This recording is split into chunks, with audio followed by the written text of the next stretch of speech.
on the topic discrimination against women. Unequal treatment of individuals based on their gender is a deeply rooted problem in most societies, even our own.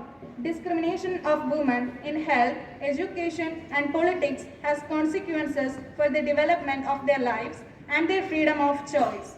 A country's culture directly impacts how gender equality is exercised as a basic human right. Globally, the discrimination of women is caused by several issues. Not all of these issues are present in all areas. However, these are the basic reasons why global gender inequality exists. Limited access to resources, education, and basic health care, long determined and sustained gender preconceptions, and widespread gender-based violence are the foundations of this seemingly insurmountable problem. The first step to finding suggestion and solution for this global problem is understanding what it is.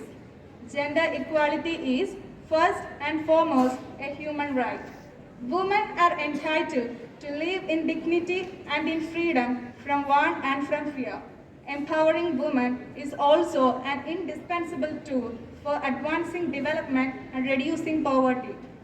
Empowered women contribute to the health and productivity of whole families and communities and to improved prospects for the next generation. Thank you.